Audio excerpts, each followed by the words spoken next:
Hello, I'm Tiffany Watson, Director of the Edward J. Lewis II Lawyers in the Classroom program.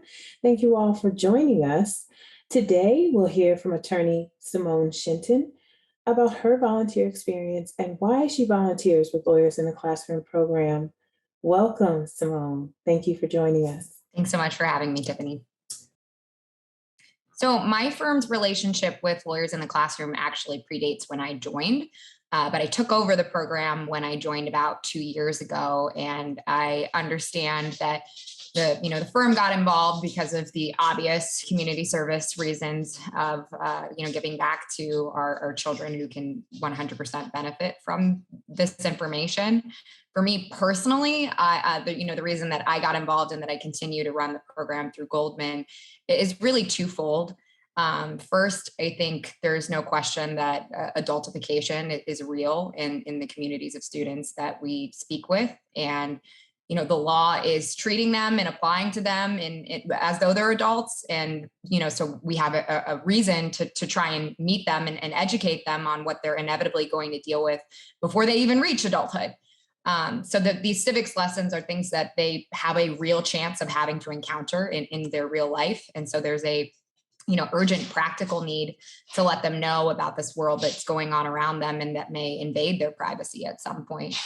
And then I think a second reason why I'm personally involved is when I was these students' age, I certainly had no idea about any of this stuff, but I also had never even met a lawyer. And I think it's great to have these conversations and reinforce in them that they are capable of thinking like lawyers. I'm often blown away by how much these kids already know about how the law works. And, instilling the confidence in them that this is something they could do if they want to, that they have the ability to think critically. And sometimes they perceive the difficult questions that lawyers are struggling to answer to this day. So really just, establishing that they're just as capable as becoming lawyers as the people who they're talking to. So the most recent lesson we taught was one of the new lessons that the CBA and Lawyers in the Classroom has developed. And it was the Fourth Amendment protections against searches and seizures with a specific highlight on the Breonna Taylor case. And we selected this one because we think that the thinking behind choosing the Breonna Taylor case is correct, and that it would gauge students' interest and really help them see how these old constitutional provisions actually apply in real life on a daily basis. And I think that ended up being true. There was a high amount of engagement from the students in seeing how the letter of the law actually applies and how it's enforced, and the difficulties in trying to address the injustices that come about as a result.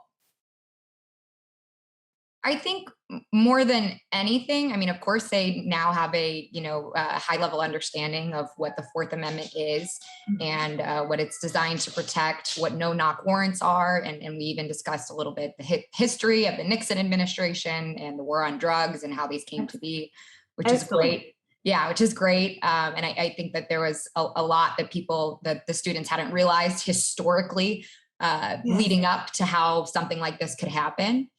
And that speaks for society generally, not even just our students. But I think more than anything, they got substantive legal tools to explain their feelings, right? The Breonna Taylor case is really upsetting.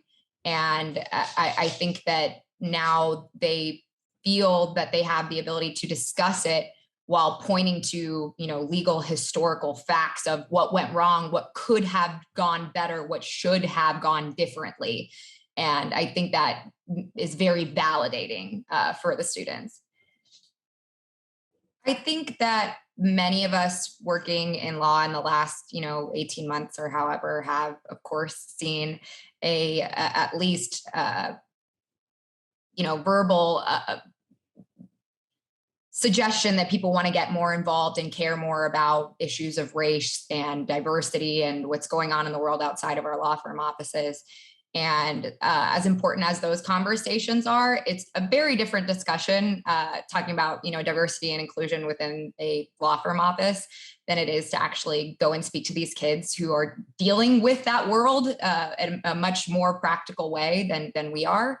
And I think it's very important and grounding for lawyers to go have these discussions and not become blinded to the world that we live in of course, being predominantly white, predominantly affluent, and the law firm class that we know is an issue in and of itself. But stepping out of that box and actually talking to people from communities who deal with these issues on a regular basis, and breaking things down for students who frankly are not afraid to ask hard questions and not afraid to ask the questions that we need to be answering. So I think it keeps you honest. It opens your horizons a lot more than what would otherwise be the case if we just stick to our legal world. Yeah, I think, and I really can't emphasize enough, I think our last session where we talked about Breonna Taylor was the most engaging substantive discussion that we've had with the kids and in the 2.5 years that I've been working with them. Obviously, we loved being in person and there were perks that came with that. But I found that much more of the students who previously would be a little bit more shy or reticent to speak up were willing to ask questions that they just really wanted an answer to. And also even more of an environment of, people looking out for each other's sensitivities and respecting the severity of the issue and just a higher interest in the subject matter. So I really think that taking these old laws and making them real by showing how they play out in the community today. And of course, there is no shortcoming of examples. Fortunately, it really was more engaging, and I think that that going forward, it's going to be a huge benefit to the program. Well, thank you, Symone, for sharing your thoughts and being a part of the Lawyers in the Classroom program. And if you would like to learn more about the Lawyers in the Classroom program, please go to www.chicagobar.org/chicagobar/LIC. Thank you.